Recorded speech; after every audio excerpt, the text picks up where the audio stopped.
नमस्कार। Between the lines with नीरजन में आपका स्वागत है। आज हम बात करेंगे पार्लियामेंट की इनसाइड स्टोरी। आज क्या क्या हुआ?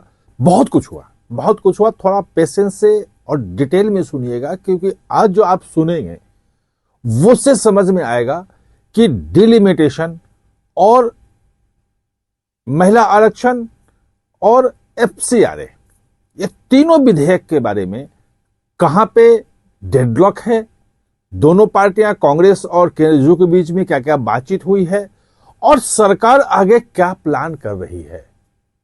जो अमित शाह हैं वो आज किन लोगों से मिल रहे हैं, वो उसके क्या मायने हैं, सरकार अभी तक अगर नहीं बढ़ी थी क्यों नहीं बढ़ी थी, और ये सब कुछ चीजें जो हैं एक खास दिशा में इंगित कर रही है। किरण रिजिजू से लगभग 40-45 मिनट की उनके कमरे में हमारी बातचीत हुई है। वो बातचीत हम बहुत ज्यादा आपको बता नहीं सकते हैं क्योंकि वो व्यक्तिगत बातचीत है। जयराम रमेश कॉरिडोर में मिले, लगभग आधे घंटे उन्होंने बातचीत की कुछ पत्रकारों से, इसमें मैं भी था। इसके अलावा बहुत सारे लोग अलग अलग, कई मंत्री मिलते रहे, कई लोगों के पास बैठ के गया और समझने की कोशिश की कि आखिर हो क्या रहा है और सरकार क्या सोच रही है। यह जानना जरूरी है। बाहर जो हेडलाइन चल रहे हैं वो ये है, जो बयान दिए जा रहे हैं उसके मैं आपको अंदर की बात बताता हूं। तो पार्लियामेंट जैसा चल रहा है, हर दिन की वही स्थिति है और लोकसभा तो चला ही नहीं, जब चले तो हंगामा और एडजर्न। राज्यसभा चलती रही और इस पे जो प्रेमचंद्रन हैं, जो साउथ के एमपी हैं, वो बहुत आज नाराज दिखे, मिल गए रास्ते में। उन्होंने कहा कि यार देखो ये क्या हो रहा है, यहां जो है विपक्ष के हैं, वो विपक्ष के सांसद हैं। वो उनका कहना था कि यार राज्यसभा में तो सभी बोल रहे हैं, वहां तो बिल पास हो रहा है और यहां हमें बोलने नहीं दिया जा रहा है, ये क्या हो रहा है। तो हमने कहा कि आपकी पार्टी, आप समझाइए। तो वो सर पीटते हुए चले गए। ये दिखाता है कि विपक्ष में भी बहुत सारी पार्टियां जो है वो कैसे चाह रही हैं कि वो हम संसद चले और वहां अपनी बात हम रखें, रिकॉर्ड में आ जाए। ये एक पूरा का पूरा उसमें है। दूसरी बात की शुरुआत करते हैं किरण रिजिजू और राहुल गांधी की जो बातचीत हुई है। कल भी मुलाकात हुई थी, हमने आपको बताया था कि मुलाकात में क्या क्या हुआ, कैसे हुआ, और राहुल गांधी ने कहा कि हम अपने लोगों के साथ बैठ के बातचीत करके और फिर हम आपको बताएंगे। आज उनकी बैठक भी थी, उनके सहयोगी दलों की बैठक थी, वहां पे चला। वहां से जो बाहर निकल के जो बात आई, जो कांग्रेस की जो बैठक थी इंडिया गठबंधन वाली, तो वहां से जो बात निकल के आई वो ये आई कि अगर अमित शाह एफसीआरए विधेयक पे आते हैं और सदन में रखते हैं तो कोई दिक्कत नहीं है। अंदर में लगभग सब लोगों ने यह सहमति दी। बाहर जयराम रमेश जब मिले तो वो वही लाइन थी कि भाई हमारी 3 मांगे थी कि धर्मेंद्र प्रधान का इस्तीफा हो, गृह मंत्री जवाब दें और प्रधानमंत्री माफी मांगे। एक हमारी पूरी हुई, 2 बची हुई है, वो दोनों पे कर दें तभी होगा। ऑफिशियल तो यही स्टैंड है, लेकिन अंदर से जो बात आई कि लगभग ये सहमत थे कि अगर वो आते हैं तो हम इस बात को करेंगे, मतलब संसद चलने देंगे। लेकिन डिलिमिटेशन वाले पे कांग्रेस अड़ी हुई है कि नहीं, ये नहीं होना चाहिए, और अपने सहयोगियों को वो चाह रहे थे कि ये हमारे साथ आप रहें। इंडिया गठबंधन है, वो अभी बाहर कुछ नहीं बोल रहे हैं। समाजवादी पार्टी का भी आपने कोई बयान नहीं देखा होगा, बाकी लोगों का नहीं देखा होगा।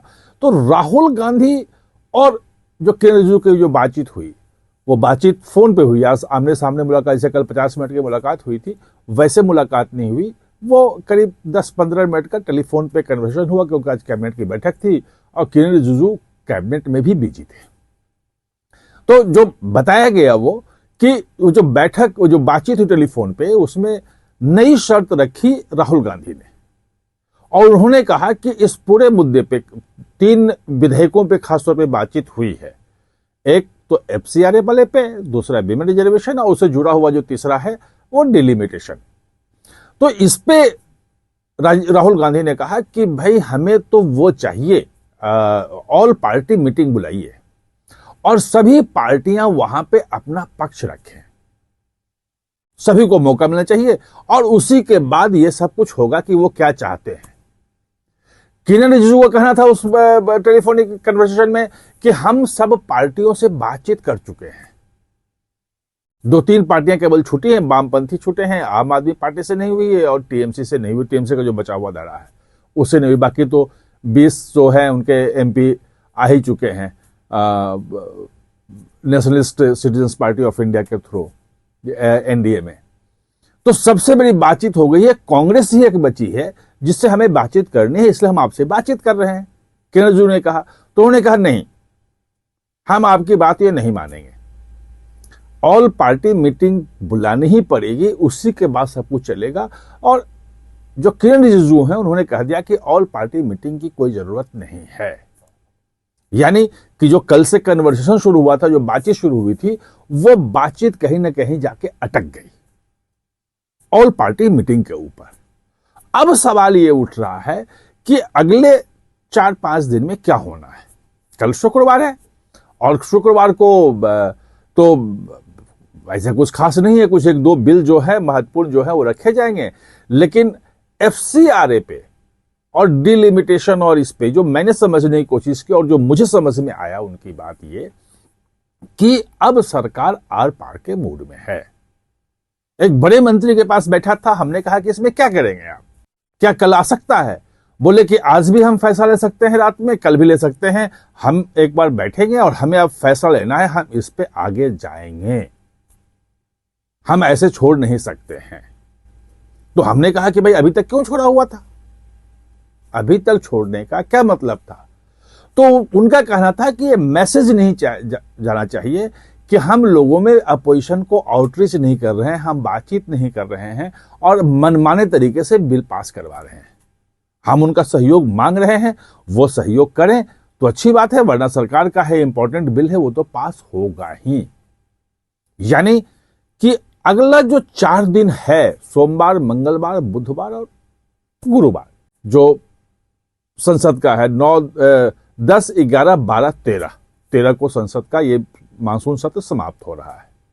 ये भी हमने समझने की कोशिश की, चल रहा है कि एक्सटेंशन होगा। मैंने आपको पहले बताया था कि जो स्पेशल से सत्र बुलाया जाएगा या एक्सटेंशन होगा, वो खबर कहां से आई और कैसे चली।